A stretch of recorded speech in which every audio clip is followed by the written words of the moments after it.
오신 여러분들을 주님의 이름으로 환영하고 또 축복합니다. 오늘도 나를 향한 주님의 뜻을 알기 원합니다.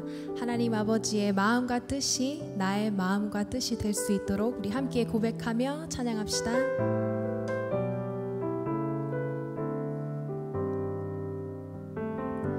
보소서 주님, 나의 마음을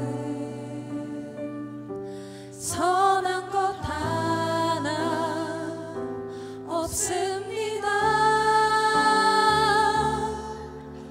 그러나 내 모든 것 주께 드립니다.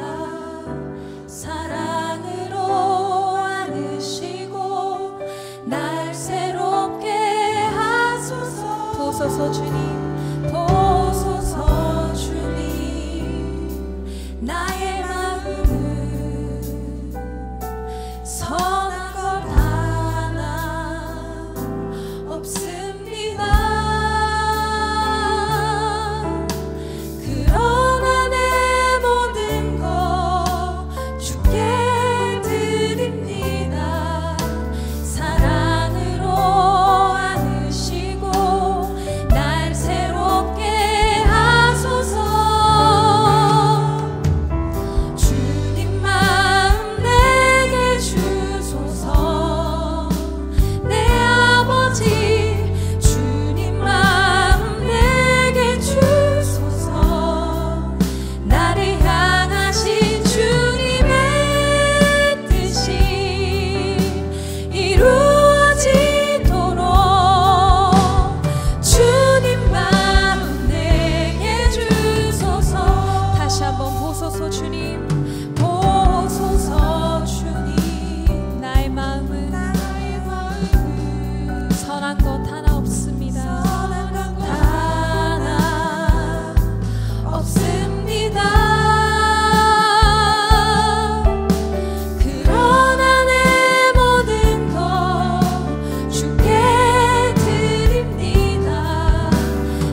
기쁨으로 박수치며 주 예수 내 맘에 들어오신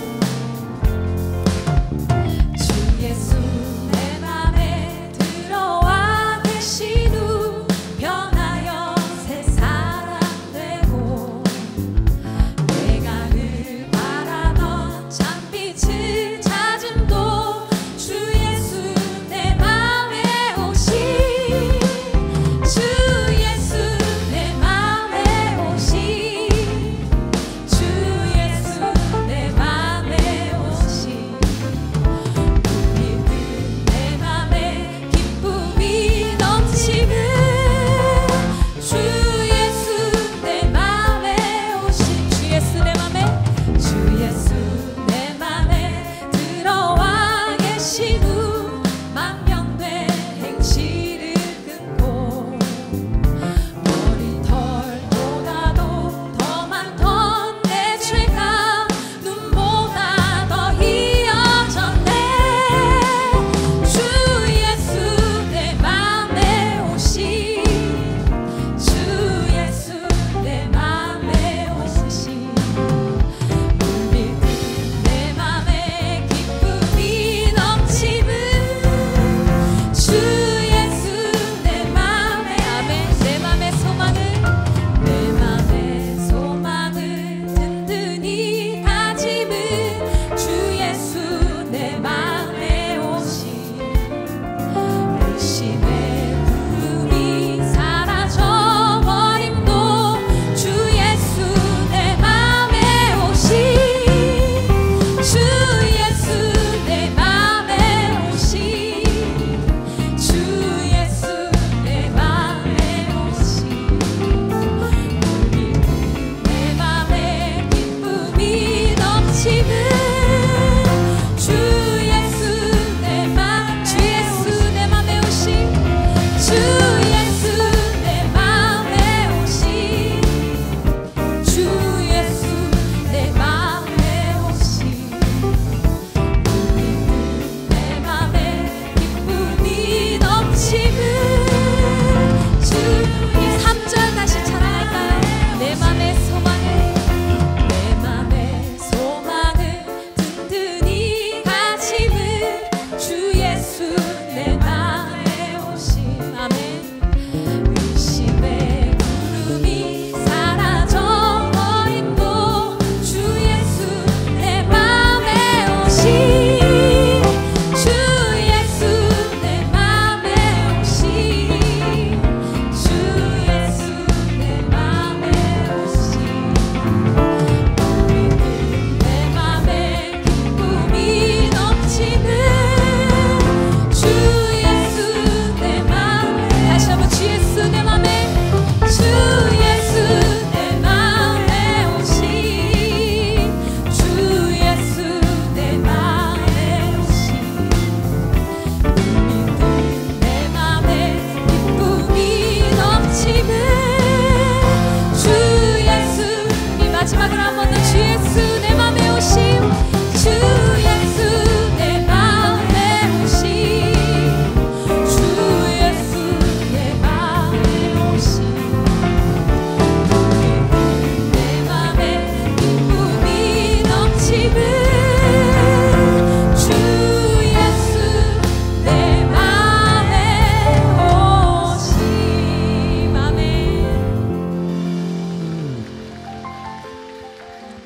때로는 우리가 너무 지쳐서 주님 앞에 소리내어 기도할 수 없을 때에도 우리의 마음속 비밀과 염려를 모두 아시고 우리를 돌보아 주시는 그 하나님의 크신 사랑과 은혜를 우리 함께 고백하면서 찬양하기나 원합니다.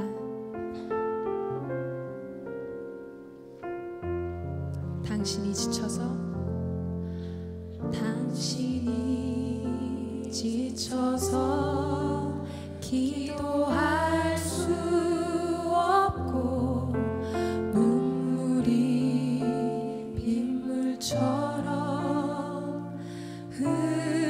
흘러내릴 때 주님은 아시네 당신의 약함을 사랑으로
주님을 예배하며 주님과 함께하는 이 시간이 우리 인생의 가장 크고 귀한 일임을 고백합니다.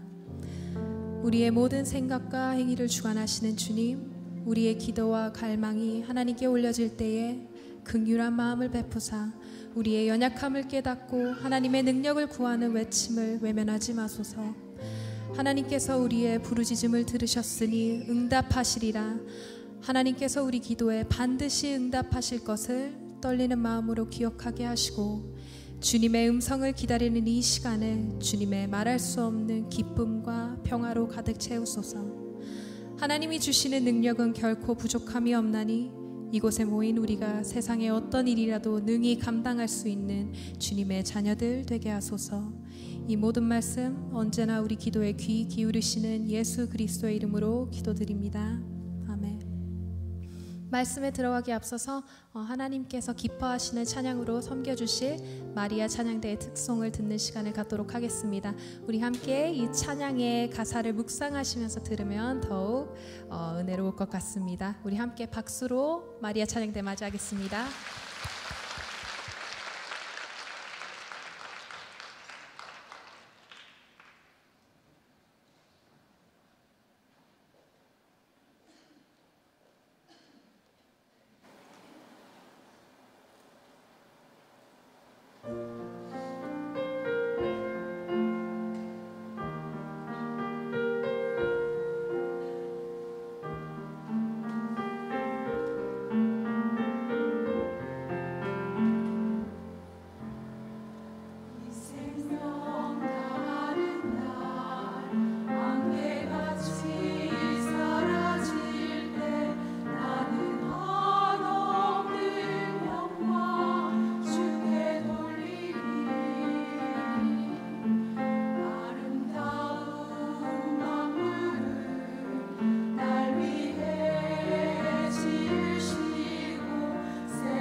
찬양 감사합니다. 조금 전에 우리가 들었던 찬양처럼 삶의 모든 순간에도 아름답게 하신 하나님을 우리가 기대합니다. 우리 그 마음을 가지고 오늘 함께 예배의 자리에 나아가도록 하겠습니다. 느헤미야서 1장 3절에서부터 5절의 말씀을 저희가 함께 읽도록 하겠습니다. 느헤미야서 1장 3절에서부터 5절의 말씀을 저희가 한 목소리로 읽도록 하겠습니다. 함께 읽겠습니다. 그들이 내게 이르되 사로잡힘을 면하고 남아있는 자들이 지방 거기서 큰 환난을 당하고 능욕을 받으며 예루살렘 성은 허물어지고 성문들은 불탔다 하는지라. 내가 이 말을 듣고 앉아서 울고 수일 동안 슬퍼하며 하늘의 하나님 앞에 금식하며 기도하여 이르되 하늘의 하나님 여호와 크고 두려우신 하나님이여 주를 사랑하고 주의 계명을 지키는 자에게 언약을 지키시며 긍휼을 베푸시는 주여 간구하나이다. 아멘.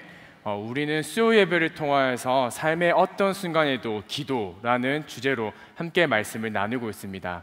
오늘은 특별히 느헤미야 기도를 통해서 헌신의 기도를 배우고 오늘 나누려고 합니다.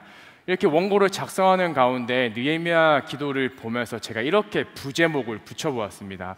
차마 PPT 여기 화면에는 담지 못했고요. 제가 이렇게 좀 표현해봤습니다.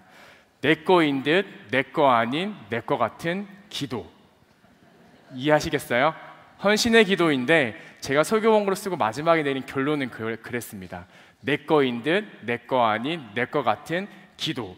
조금 우리나라 말로 좀 표현을 해본다면 꽂아놓은 보릿자루 같은 기도였습니다. 오늘 이 기도 가운데 우리가 어떤 것을 배워야 될지 또 알아야 될지 나누어야 될지 이 말씀을 통해 한번 그 귀한 시간을 가져보려고 합니다. 여러분 혹시 축구 선수 중에 손흥민 국가대표 아십니까? 아시죠? 그 친구와 저랑 축구 게임을 붙는다면 누가 이기겠습니까? 당연히 말할 것도 없죠. 축구 선수인 손흥민 국가대표팀 그 선수가 이길 것입니다. 동일하게 야구 선수 중에 이대호라는 야구 선수가 있습니다. 그 야구 선수와 제가 야구 게임 홈런을 누가 많이 치는가 경기를 붙는다면 누가 이기겠습니까? 이대호가 이기죠. 이변이란 없습니다. 한 번 더 제가 이야기를 또 나누어 볼게요. 구약 성경에 나온 엘리야와 바알 선지자가 붙으면 누가 이기겠습니까? 엘리야가 당연히 이깁니다. 정말 이변이라는 건 없습니다. 그러면 제가 중요한 질문 한 가지 드려볼게요. 어떤 한 문제를 두고 목사와 전도사가 기도하면 하나님께서 누구의 기도를 들어주시겠습니까? 말씀하시기 힘드시죠? 아직 끝이 아닙니다. 동일한 문제를 놓고 목사와 선교사가 기도하면 하나님께서 어느 편을 들어주실까요? 네, 곤란하실 겁니다. 이 곤란한 마음을 가지고 말씀 이어가도록 하겠습니다. 때는 올해 8월이었습니다. 제가 지금 중고등부에서 사역을 하고 있거든요.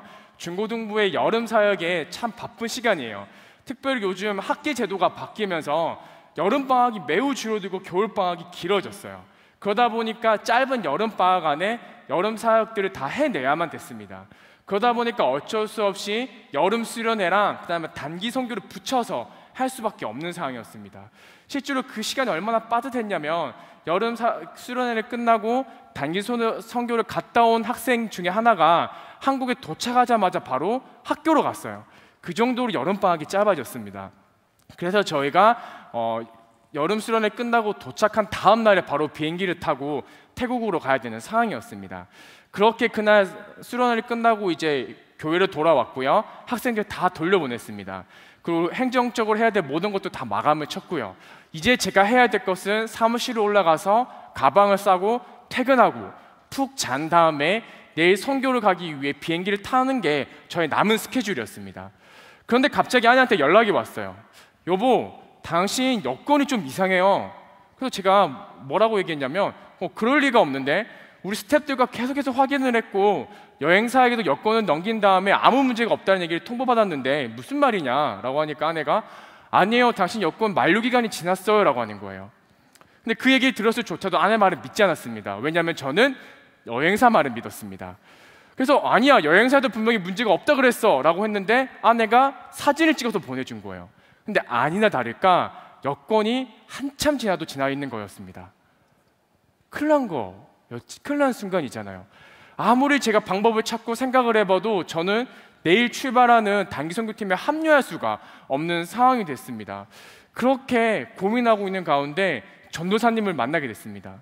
전도사님께 말씀드렸죠. 전도사님 어떡하냐, 내가 아무리 방법을 찾아보았는데 이거 해결할 수 있는 방법이 없다. 내가 이번 태국 단기 선교 때 함께하지 못하고 내가 전도사님께 모든 권한을 좀 위임해야 될 것 같습니다 라고 말씀을 드렸어요. 그러니까 전도사님 얼굴 사색이 되는 거예요. 그럴 수밖에 없죠. 왜냐하면 단순히 일을 넘겨받는 문제의 차원이 아니었습니다. 일이야 같이 가는 선생님이 도와주면 되는 문제인데, 정말 중요한 문제는 태국이 영어가 잘 안 되는 나라거든요. 영어도 잘 안 되는 나라에 30명이 되는 혈기왕성한 중고등부 학생들을 데리고 리딩을 한다는 게 좀처럼 쉬운 일이 아니었습니다. 그렇게 얘기를 전하고 선교사님에게 전화를 걸었습니다. 선교사님, 지금 어려운 상황이 생겼습니다. 여차여차해서 제가 못 갈 것 같습니다 하고 전화를 끊었습니다. 그때 제 마음이 어땠을까요? 정말 하늘이 무너지는 것 같았습니다. 어떻게 해야 되나? 하나님, 이거 어떻게 저한테 이루실 수 있습니까? 라고 생각이 들지 않고 제 마음에 평안함이 찾아왔습니다. 왜일까요? 너무 바쁜 여름 상황이 나머지 제 몸과 마음이 지쳤던 것 같아요. 태국을 갈 수 없다는 얘기에 너무 하나님께 감사한 거예요. 차마 전도사님 앞에 마주하면서 표정을 관리를 하면서 슬픈 표정을 하면서, 전도사님, 내가 갈 수 없어 너무 미안해. 하지만 내 마음 가운데서는 평화로다. 너무 감사했어요. 그래, 전도사님 잘 보내놓고 난 기도한다는 이야기를 하고 한국에서 푹 쉬면 되겠구나 라는 생각을 하고 있었습니다. 그리고 다시 전도사님을 만났습니다. 전도사님께 전도사님, 아무래도 방법이 없네. 아무래도 방법이 없어. 내가 못 가겠다. 내가 기도할게 라고 했는데 전도사님이 뭐라고 했냐면, 목사님, 제가 꼭 목사님과 함께 갈 수 있도록 기도하겠습니다. 근데 여러분 생각해 보세요. 대한민국 행정이 바뀌지 않는 한 제가 갈 수 있는 방법은 없습니다. 그래서 그 이야기를 한 귀로 듣고 한 귀로 날려버렸습니다. 그리고 선교사님께 전화를 걸었어요. 선교사님, 여차여차해서 제가 방법을 다 알아봤는데 갈 수 있는 방법이 도저히 없습니다. 정말 죄송합니다 라고 이야기했는데, 선교사님께서 목사님, 그러실 수 없습니다. 제 목사님이 올 수 있도록 예정된 사역들을 할 수 있도록 제가 기도하겠습니다 라고 하시는 거예요. 동일하게 한 귀로 듣고 한 귀로 흘렸습니다. 물론 두 분의 기도가 어떤 기도인지 잘 알아요. 제가 가고 안 가고의 문제를 떠나서 원래 우리가 예정된 사역들을 통하여서 하나님께서 예배하신 그 은혜와 또 우리 마이블 학생들 같은 경우에는 그때 선교 현장을 통해서 주신 하나님 은혜를 통하여서 삶이 바뀌기, 우리 전도사님은 기도하고 있었습니다. 동일하게 선교사님께서는 선교를 통하여서 주어지는 그 여러 가지 상황과 환경들을 통해서 하나님께서 만나게 하실 영혼을 만나게 하려고 그 계획들을 가지고 계셨고요. 그 일정들을 통해서 하나님께서 역사하실 것들을 기대하는 마음을 담아서 기도하는 것이었습니다. 그렇다면 여러분, 제가 선교를 갔을까요? 안 갔을까요? 정답은 나중에 공개하도록 하겠습니다. 저와 정반대의 마음으로 동일한 상황 가운데서 다르게 기도한 사람이 있습니다. 바로 오늘 우리가 나누어야 될 느헤미야라는 사람입니다. 사실 이 느헤미야가 아까 본문에 읽었던 것처럼 그렇게 기도하지 않아도 되는 사람이었습니다. 그렇게 기도하지 않는다고 해도 그 누구도 느헤미야를 향해서 뭐라 할 사람도 없었고 손가락질 할 사람도 없었습니다. 그럼 느헤미야는 무엇이 아쉬워서, 무엇이 부족해서 그렇게 기도했을까요? 오늘 그 말씀을 통하여서 우리가 기도에 대해서 다시 한번 생각해보고 우리의 기도의 삶에 대해서 한번 변화를 주기 원합니다. 먼저 느헤미야 말씀을 이야기하기 위해서 두 가지 중요한 포인트를 알고 넘어가야 되는데요. 첫 번째는 느헤미야서가 기록될 당시 이스라엘의 역사적 배경을 알고 넘어가야 됩니다. 첫 번째 알고 가야 될 사항은요, 이스라엘이 원래는 단일 왕국이었습니다. 사울부터 시작해서 다윗, 솔로몬 때까지는 하나의 왕국이었는데 솔로몬 이후로부터 나라가 나뉘게 됩니다. 북이스라엘, 남유다로 나뉘게 됩니다. 근데 여기서 중요한 게 있어요. 단순히 나라만 나뉘었으면 어떻게 회복할 수도 있었을 건데, 이때 나라만 나뉜 것들이 아니라 신앙도 나누어지게 되고 부서지게 되고 무너지게 됩니다. 그때부터 남유다 북이스라엘들은 각자 상황 가운데서 어려운 상황이 생길 때마다 하나님을 찾는 것이 아니라 자신들이 할 수 있는 생각들을 하는 거예요. 정치, 문화, 경제, 종교들을 통하여서 자신들의 처한 상황들을 해결하고자 했습니다. 근데 그때마다 하나님께서는 선지자들을 보내주셔서 그 방법이 아니야, 나한테 돌아와, 너희들이 나한테 있으면 살 거고 나를 떠나면 죽을 거야 라고 끊임없이 얘기해 주셨습니다. 근데 그럴 때마다 남유다와 북이스라엘 선택은 늘 언제나 세상의 방법이었고 정치, 문화, 경제, 사회와 종교를 선택하는 안타까운 선택만 하고 살아갔습니다. 그 결과 하나님께서는 끝내 회초리를 들게 되십니다. 먼저 첫 번째로 BC 722년경 아수르라는 제국을 통해서 북이스라엘을 멸망하게 하십니다. 그때 이 아수르라는 나라가 북이스라엘을 처참하게 멸망시켜요. 단순히 인종 말사 정책을 펼치는데 당시 북이스라엘 사람들 다 데려다가 세계 각지로 다 흩어버려요. 그러한 다음에 사람을 죽여버리면 반감이 생길 수도 있으니까 어떻게 하냐? 국제 결혼을 시켜버립니다. 그래서 그들이 가지고 있는 민족 정책 고유성을 없애버려요. 혼혈이 되니까요. 그러면서 자연스럽게 북이스라엘은 없어집니다. 이때 나온 민족이 우리가 아는 사마리아인들이 이렇게 해서 나오는 거예요. 그 다음에 시간이 흘러서 BC 586년경에 마지막 남아있던 남유다도 멸망당하게 됩니다. 이 남유다는 아수르 제국이 아니라 그 조금 뒤에 생긴 신흥 강대국 바벨론이라는 나라에 의해서 멸망당하게 됩니다. 바벨론 나라도 마찬가지였습니다. 마음은 동일했지만 방법은 다른 방법을 선택합니다. 당시 바벨론이 선택하였던 것은 지난주에 박희신 목사님께서 말씀 나눠주셨던 것처럼 나라의 리더들을 정치, 문화, 경제, 사회를 이끌고 또 그 나라 민족의 고유성을 살릴 수 있을 법한 리더십이 될 만한 사람들을 포로로 데려갑니다. 그렇게 해서 이 나라를 완전히 무너뜨립니다. 재기할 수 없게 만들어버리는 거예요. 그러나 70년이 지난 뒤에 새로운 강대국이 나타납니다. 페르시아 나라가 나타나는데 잠깐 여기서 정리하고 넘어갈게요. 아수르라는 나라가 삼켰어요. 이 아수르라는 강대국이 있다가 바벨론이라는 나라가 나타나요. 바벨론이 다시 아수르를 삼켜버려요. 그 뒤에 페르시아라는 나라가 나타나는데 이 페르시아가 다시 바벨론을 삼키게 돼요. 오늘 우리가 본문에 나눈 이 상황이 페르시아 제국이 이 당시 지역을 제패했을 때의 상황입니다. 근데 이때 페르시아는 앞에 이루었던 아수르나 바벨론처럼 무서운 정책을 펼치지 않습니다. 유화 정책이라고 해서 굉장히 배려를 해주는 정책을 펼칩니다. 거기에는 정치적인 이유와 실리적인 이유가 있었습니다. 먼저 그 이유가 무엇이었냐면 페르시아가 이 패권의 정세를 잡고 보니까 한 가지 공통점이 있는 거예요. 이스라엘 민족을 건드린 나라치고 살아남은 나라들이 없는 거예요. 애굽이 그랬고 아수르가 그랬고 바벨론이 그랬던 거예요. 그러면 굳이 이 이스라엘 민족을 쳐가지고 자신들의 나라가 멸망당할 필요가 없는 거예요. 자신을 믿던 이 페르시아는 유대인의 왕, 유대인의 신 하나님을 인정합니다. 그렇게 해서 그들을 도와주고요. 또 한 가지 중요한 것이 있습니다. 자신들이 곰곰이 생각해 보니까요, 식민지를 관리할 때 드는 돈보다 이 사람들을 하나의 사람으로 묶은 다음에 노동자로 쓰는 것들이 훨씬 값싸다는 계산을 합니다. 그렇게 해서 이 사람들을 노예 취급하지 않고 우리는 하나라는 마음을 가지고 품어줍니다. 바로 이 격동의 시기에 살았던 사람이 느헤미야입니다. 느헤미야는 이런 역사적 배경을 다 알고 있는 사람이었고 페르시아의 정치적 상황과 자신의 민족을 어떻게 하고 있는지 그 누구보다 잘 이해하고 있는 사람이었습니다. 두 번째 알고 가야 될 포인트가 있습니다. 두 번째 알고 가야 될 포인트는 어떤 것이냐면 느헤미야서는 에스라서와 함께 읽어야 됩니다. 원래 이 두 서가 하나라고 이야기하는 사람도 있지만 역사서를 살펴보면 실제로 그렇게 볼 수 있습니다. 이 에스라서와 느헤미야서는 바로 바벨론 포로기 이후에 귀환을 했던 이야기를 다루고 있습니다. 1차, 2차, 3차 이야기를 나누고 있는데 잠시 그 이야기를 나눠보도록 하겠습니다. 먼저 그 페르시아 고레스 왕이 집권을 한 다음에 에스라서 1장 3절에 보면 다음과 같이 선포합니다. 그의 백성된 자는 다 유다 예루살렘으로 올라가서 이스라엘의 하나님 여호와의 성전을 건축하라.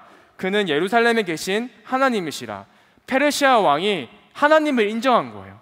그리고 유다 백성들에게 너네들 나라로 돌아가 라고 이야기합니다. 이게 바로 지난주에 나누었던 예레미야 29장 10절의 말씀이 예언이 70년이 지난 뒤에 성취가 된 순간입니다. 그리고 이게 단순히 성경에서만 증거하고 있는 게 아니라 대형 박물관, 영국에 보면 이 역사적 유물에서도 동일하게 증거하고 있습니다. 키루스 실린더라는 게 있는데요. 이 키루스가 누구냐면 조금 전에 우리가 읽었던 고레스 왕이에요. 고레스 왕이 이러한 멘트를 적어 놓습니다. 본인은 제국에 속한 여러 나라의 전통과 관습과 종교를 존중할 것임을 선언한다. 오늘날 모든 사람은 종교 선택에 자유가 있음을 온 세상에 알린다. 낫 키루스는 고레스 왕입니다. 키루스는 오랫동안 황폐된 성소들과 그 안에 있는 신상들을 티그리스강 저편 신성한 도성으로 기환시켰으며 그를 위하여 영원한 성소를 지어주었다. 이곳의 주민들을 모두 모아서 저들의 거주지로 귀환시켰다. 지금 우리가 읽었던 성경의 말씀이 역사 유물에서도 증거하고 있습니다. 바로 이때 포로 귀환 1세대 스룹바벨과 함께 예루살렘으로 페르시아 시대 때 돌아가게 되고 그들이 멸망한 이후에 그토록 원했던 성전 건축을 하게 됩니다. 물론 이때 우여곡절이 많았지만 하나님 은혜 가운데 성전을 건축하게 돼요. 근데 문제는 포로 귀환 2차에서 일어나게 됩니다. 당시에 율법 학자였고 그다음에 제사장이었던 에스라가 하나님의 마음에 감동을 받고 포로 귀환 2차 세대를 모집을 합니다. 그리고 그렇게 돌아가서 무엇을 가르치려고 했냐면 바로 하나님의 말씀, 율법을 다시 세우려고 했습니다. 왜냐하면 그들의 역사를 살펴보니까 결국 이스라엘이 부흥하였을 때는 하나님 말씀 안에 거하였을 때고 반대로 이스라엘이 몰락했을 때는 하나님의 말씀이 없었을 때라는 것을 너무 잘 알고 있었습니다. 그래서 에스라는 성전을 지은과 동시에 건물만 짓는 것이 아니라 우리 마음의 성전도 건축해야 되겠다 해서 그 율법을 들고 귀환합니다. 그렇게 큰 마음을 가지고 귀환을 했는데요, 아니나 다를까 성전을 지었던 사람들이 어떻게 살아가고 있었냐면 국제 결혼하고 살아가고 있었습니다. 이게 무엇이 문제가 될까요? 오늘날 국제 결혼이 죄입니까? 죄이지 않습니까? 전혀 죄가 되지 않습니다. 왜냐하면 오늘날 국제 결혼 같은 경우는 사람과 사람이 만나는 것이기 때문에 전혀 문제가 될 것이 없습니다. 그러나 당시에 국제 결혼은 문제가 됐습니다. 왜냐하면 당시에는 사람과 사람이 만나는 것을 넘어서 집안과 집안이 만나고 문화와 문화가 만나고 종교와 종교가 만나는 것이 문제가 있었기 때문입니다. 실제로 이방 여인을 받아들인다고 하는 것은 그 상대방이 가지고 있는 이방 종교도 받아들인다는 거고, 그래야 해서 내 가정 가운데 이방 종교를 섬길 수 있는 그 신상을 세우겠다는 것과 동일한 맥락입니다. 에스라가 더 가슴이 안타까웠던 것들은 리더십이라고 하는 방백과 고관들이 그 일에 으뜸이 되었다고 성경에서 기록하고 있는데, 이스라엘 사람들이 이 성전을 지었던 사람들이 너나 할 거 없이 전부 다 그렇게 하고 앉아 있는 것입니다. 그러니까 에스라서 입장에서는 이것을 다시 한번 생각해 보게 될 때 옛날과 똑같이 될 것 같은 거예요. 사사기서에서 말씀하였던 것처럼 자기 소견에 오른 대로 행동해서 망했던 그 이스라엘 역사가 또 한 번 반복될 것 같은 거예요. 근데 문제는 여기서 끝나지 않습니다. 외부적인 요인이 한 가지 더 있었습니다. 에스라서 4장 11절부터 13절의 말씀입니다. 이렇게 말씀이 되어 있습니다. 아닥사스다 왕에게 올린 그 글의 초본은 이러하니 강 건너편에 있는 신하들은 왕에게 아뢰 있나이다.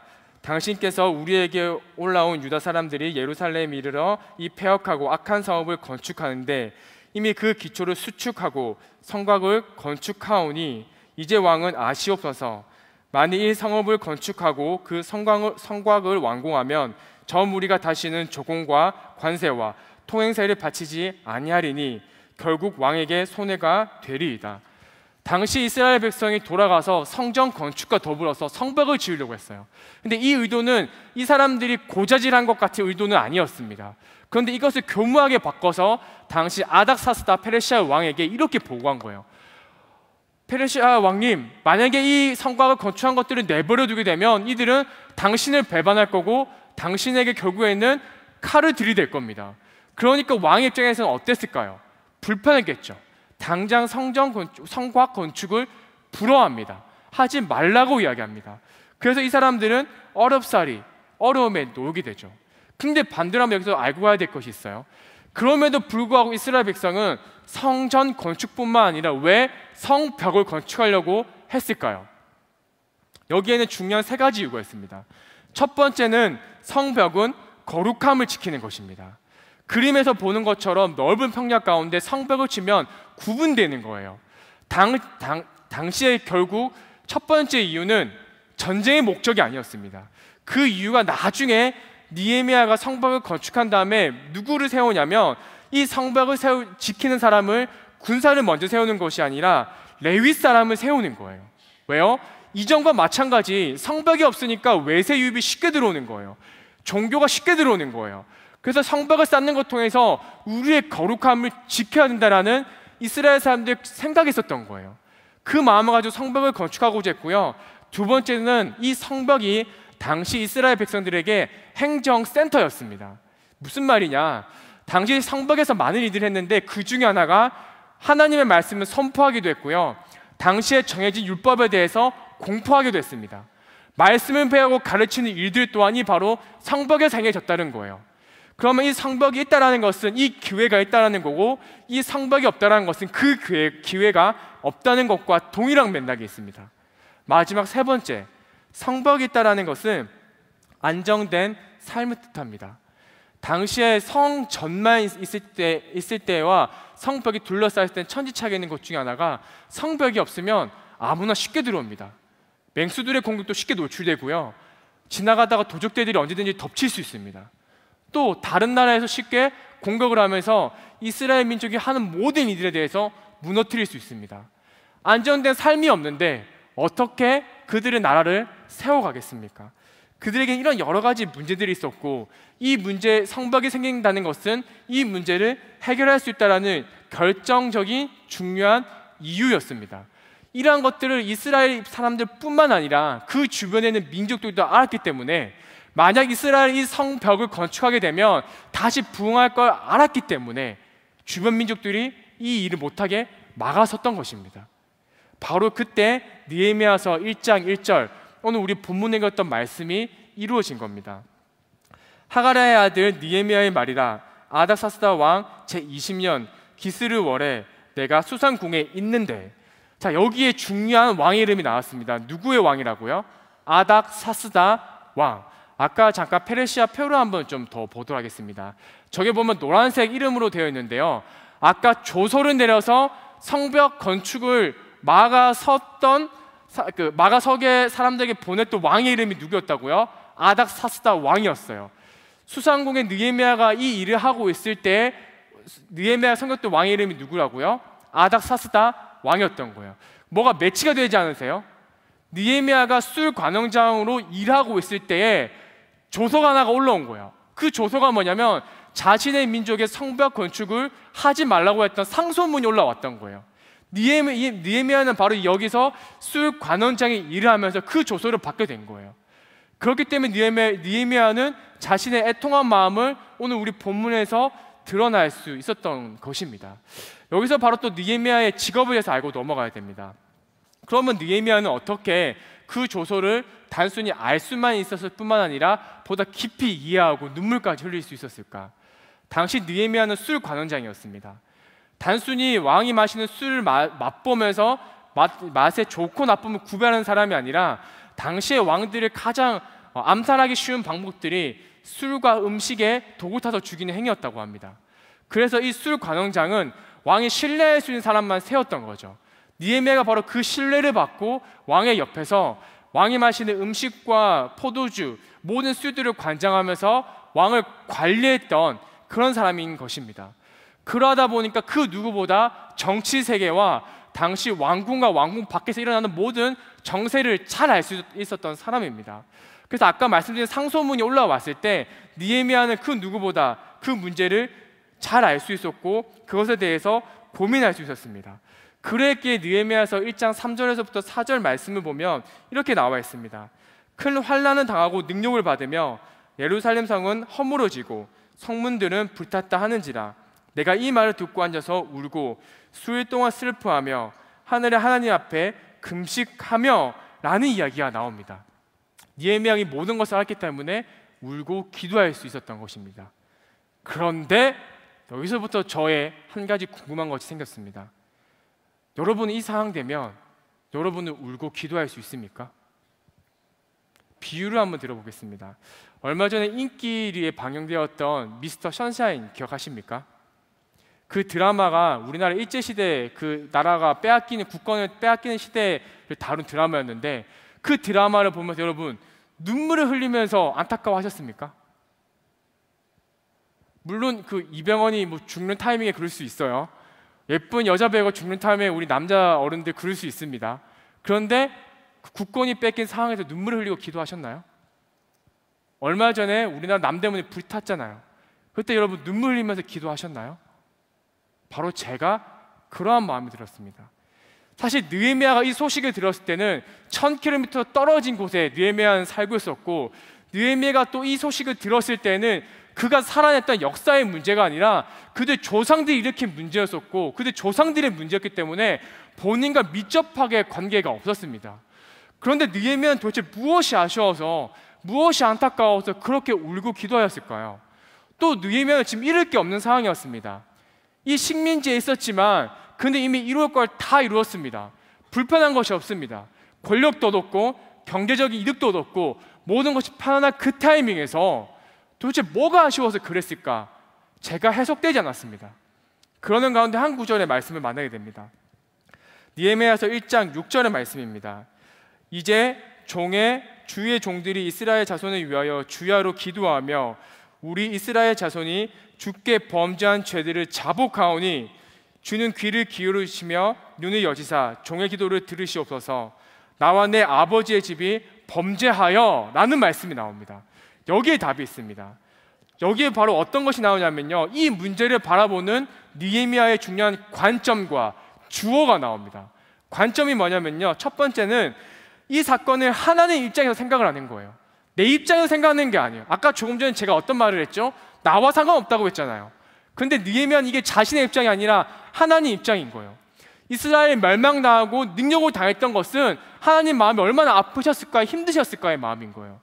돌아온 탕자 이야기와 같습니다. 그 아버지의 그 못난 아들이 있어요. 그 못난 아들이 있었을 때 아버지께서는 너 임마 다시는 내가 너 보나봐라의 마음이 아니라 빨리 돌아와라, 내가 너 기다릴게. 누구 하나 이 마음 헤아려 준 사람이 없다라는 거예요. 근데 느헤미야는 그 아버지의 마음을 알고 아버지의 아픔을 알고 그것을 위해 기도하는 사람이었던 거예요. 또 중요한 한 가지 포인트가 있습니다. 이 문제를 바라볼 때 나와 내 아버지의 집이 범죄하여 라고 나와 있습니다. 어떤 문제라고요? 자기 조상들의 문제가 아니라는 거예요. 남의 문제가 아니라는 거예요. 지금 이스라엘이 무너져가지고 그 힘든 시기를 내 민족이 보내고 있는 것은 나의 잘못도 있다라는 거예요. 자신이 한 잘못도 아닌데. 무슨 뜻이에요? 하나님의 마음을 알기 위해서 그렇게 느헤미야는 기도했었고 그 마음을 동일하게 마음 가운데 있었기 때문에 이 메시지를 전할 수 있었다라는 거예요. 이 말씀을 묵상하는 가운데 옛날에 보았던 한 강의가 생각이 났습니다. 김창옥 교수의 한 강의인데요, 잠깐 그 영상을 보고 가도록 하겠습니다. 엄마는 맨날 공항에 나와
I see you. 나는 당신을 봅니다. 누군가의 뒷모습이 보기 시작했다는 건 사랑이 시작됐다는 것과 동일한 이야기입니다.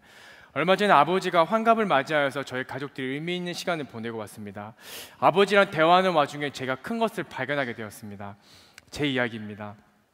학교 다닐 때 참 철없이 살았습니다. 옷 사러 가면요, 가격표를 보고 옷 사지 않았던 것 같아요. 가격표를 보지 않고 옷을 샀습니다. 예쁘네? 아빠 이거 사주세요. 이거 예쁘네? 엄마 이거 살게. 그리고 제가 결혼을 했어요. 가장이 되었어요. 2 자녀가 생겼습니다. 매장에 가서 옷을 사려고 하는데 제일 먼저 제가 보기 시작한 게 무엇인지 아세요? 가격표를 보기 시작했어요. 그래서 결혼 전에 샀던 저희들이 좋아하는 제 세대가 좋아하는 메이커들이 있습니다. 함부로 못 사겠더라고요. 그리고 또 머릿속에 지나갔던 아버지의 모습이 생각이 났습니다. 옛날에 아버지가 쇼핑을 하고 있었는데 아버지가 카메라 가게 앞에서 멀끔멀끔 쳐다보시는 것들이 생각이 났습니다. 지금 제가 그때의 아버지의 시간을 지나면서 제가 카메라 가게 앞에 서 있더라고요. 아버지께서 그때 참으셨구나. 가족들을 위해서 희생하셨구나. 이제 그 아버지의 나이대가 되니까 아버지의 뒷모습이 보기 시작했습니다. 오늘 이 말씀을 쓰고 나니까 하나님 아버지의 뒷모습이 보이기 시작했습니다. 하나님 아버지께서 나한테 말씀하시지 않지만 얼마나 아파하신 곳들이 많이 있을까? 얼마나 그분이 눈물 흘리는 곳이 있을까? 사랑하는 만나의 성도 여러분, 이 생각 해보셨습니까? 요즘 하나님께서 무엇 때문에 힘들어하시지? 무엇 때문에 아파하시지? 여러분, 하나님의 뒷모습을 보십니까? 말씀을 묵상하는 또 한 말씀을 만나게 되었습니다. 마태복음 6장 31절부터 33절의 말씀이었습니다. 무엇을 먹을까, 무엇을 마실까, 무엇을 입을까 하지 말라. 이는 다 이방인들이 구하는 것이라. 너희 하늘 아버지께서 이 모든 것이 너에게 있어야 할 줄 아시느니라. 그런즉 너희는 먼저 그의 나라와 이를 구하라. 그리하면 이 모든 것을 너희에게 더하시리라. 저에게 첫째 딸과 둘째 딸이 있는데요, 첫째 딸과 둘째 딸이 정말 다릅니다. 첫째 딸은 1춘기를 지났어요. 둘째 딸은 1춘기에 들어갔어요. 첫째 딸은 아빠랑 대화할 때 자신의 피로도 이야기하지만 부모의 상황을 살핍니다. 둘째 딸은요, 자기의 이야기만 합니다. 물론 제가 두 딸의 피로의 모든 것들을 채워주려고 노력하지만 분명 마음은 다릅니다. 마찬가지예요. 우리가 그리스도인으로서 기도 생활을 한다라고 하는데 우리의 기도의 생활이 100이 있다라면 이 100 중에 어떻게 기도하십니까? 하나님, 제 삶에 이런 문제가 있어요. 이런 것들이 있는데 말씀해 주세요. 도와주세요. 응답해 주세요. 기도 듣는 거랑 또 배웠잖아요. 내 기도 제목에 대해 응답은 들어요. 그리고 이제 하나님께서 내 삶의 기도 제목들을 말씀하시려고 하는데 당신의 아파하신 것들이 나한테 좀 말 좀 하시려고 하는데 우리가 아까 보았던 그런 영상들처럼 그냥 가버리는 거예요. 언제부턴가 우리는 하나님의 말을 듣지 않았어요. 그래서 언제부턴가 우리는 기도에 50%짜리 기도만 하고 있는 거예요. 그래서 우리 하나님 얼마나 외로웠을까가 문득 생각이 들었습니다. 이 말씀, 마태복음 말씀 제 폐부를 찌르더라고요. 우리는 이렇게 생각하잖아요. 하나님의 의를 구하는 거, 그럼 누군가는 하겠지, 알아서 되겠지, 하나님 다 아시죠? 근데 제 삶은 이래요. 이거 해결해 주세요. 말씀은 그렇게 말하고 있지 않아요. 그거 다 아신대요. 먼저 구해야 될 것이 있대요. 그것을 구했을 때 하나님께서 우리 삶에 부어주시는 은혜가 있대요. 느헤미야는 이것을 경험했습니다. 그는 느헤미야서 1장 1절을 통해서부터 쭉 내려갈 때에 자신의 기도 제목을 먼저 이야기하지 않습니다. 그 결과 하나님께서 느헤미야가 기도했던 모든 것들을 다 이루어 주십니다. 당시 말도 안 되는 것들이 일어나요. 느헤미야가 자신의 민족에 대한 슬픈 것을 왕 앞에서 보입니다. 그러면 당시 페르시아 법에 의해서 왕 앞에 근심과 걱정을 드러내는 얼굴을 낯이 드러내면 사형감입니다. 근데 왕이 사형시키지 않아요. 되려 물어봐요. 야, 너 왜 그러니? 무슨 일 있니? 그때 느헤미야가 대답을 하죠. 사실은 제 조국이 이런 일을 당하였습니다. 이런 어려움이 있습니다. 아, 그래? 내가 도와줄게. 뭐가 필요한데? 느헤미야가 준비했던 것처럼 말하는 거예요. 건축 허가해 주십시오. 성벽 재건할 수 있게 도와주십시오. 콜, 도와줄게. 야, 또 뭐 필요한 거 없어? 건축하려면 자재 필요하지 않냐? 자재 다 대줄게. 또 필요한 거 없어? 아, 너희들 가려고 하면 누가 막아설 수 있지. 내가 직접 내 군대 장관들과 군대를 보내줘서 너네들 귀환하는 게, 예루살렘에 돌아가는 게 어려움이 없을 수 있도록 내가 조서 다 뿌려줄게. 다 하고 와. 그래서 느헤미야가 52일 만에 성전 건축을 완공합니다. 아까 정답을 물어봤던 선교 이야기 해드릴까요?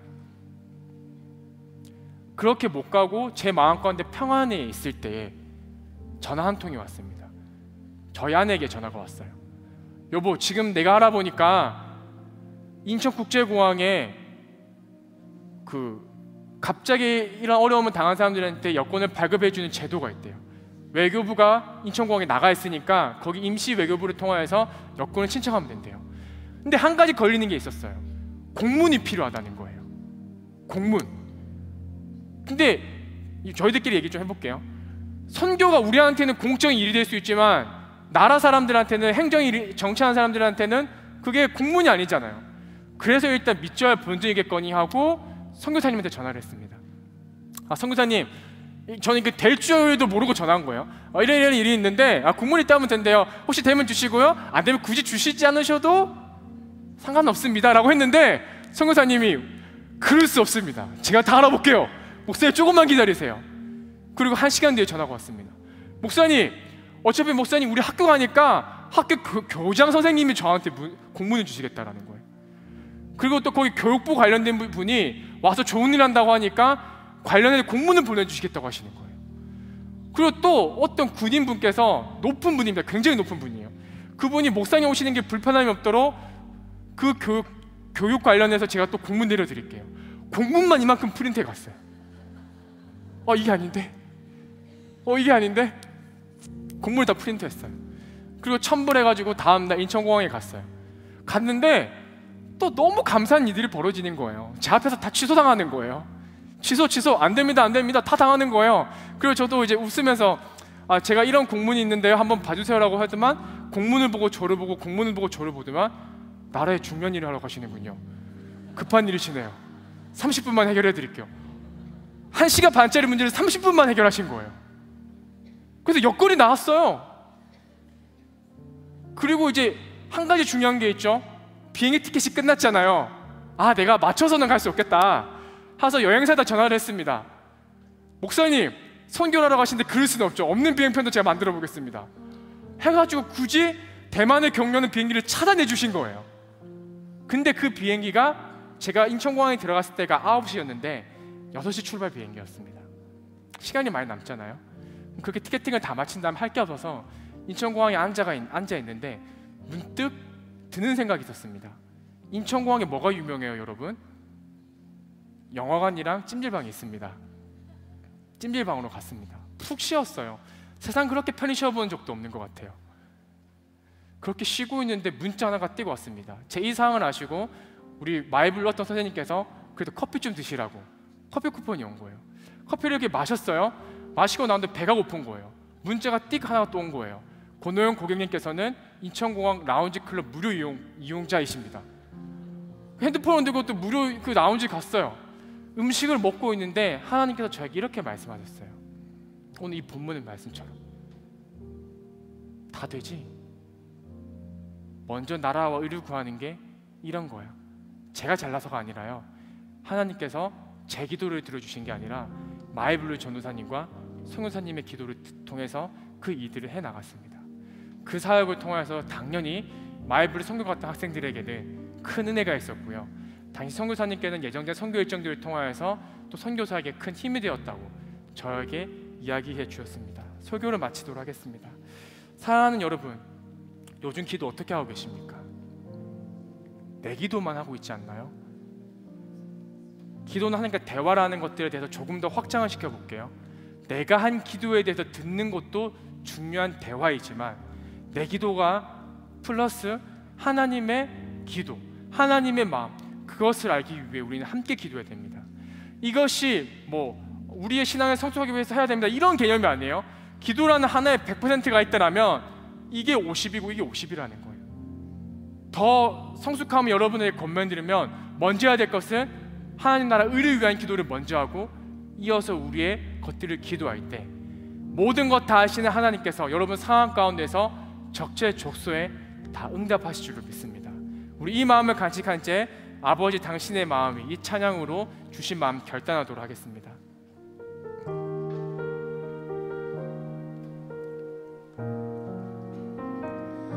아버지 당신의 마음이 있는 곳에 나의 마음이 있기를 원해요.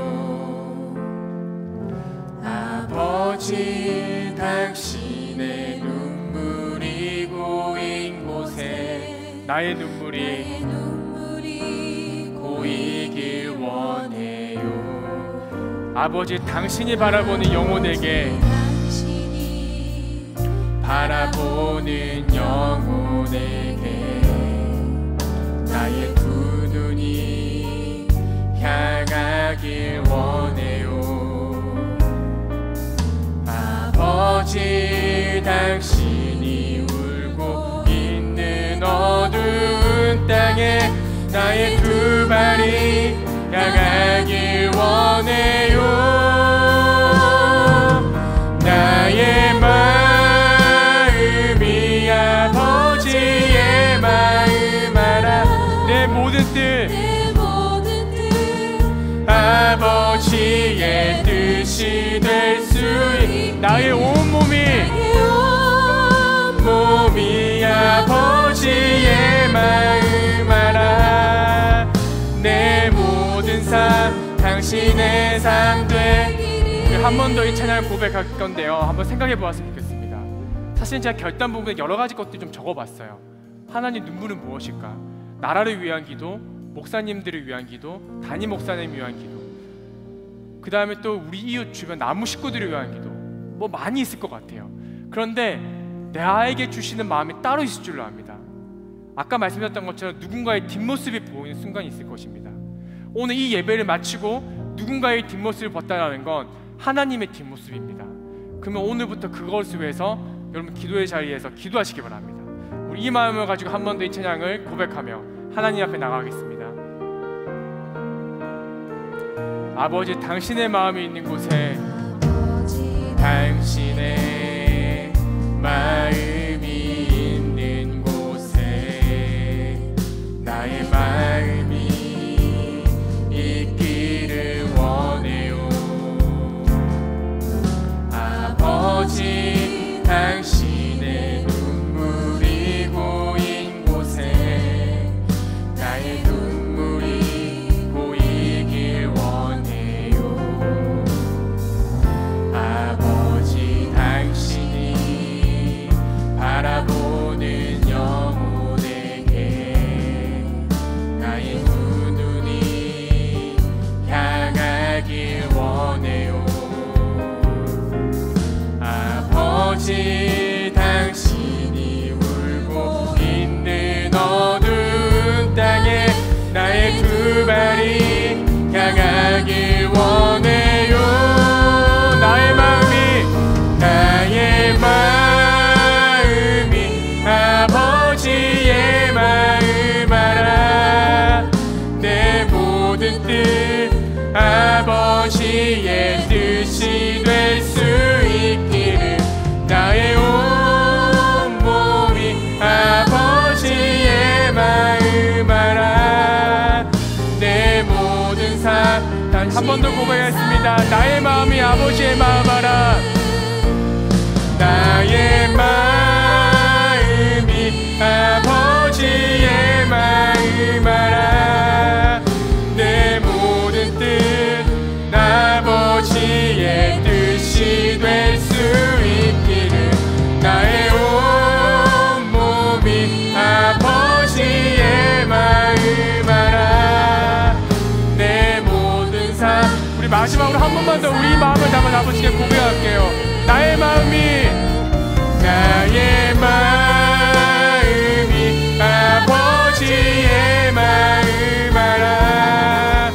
내 모든 뜻 아버지의 뜻이 될 수 있기를. 나의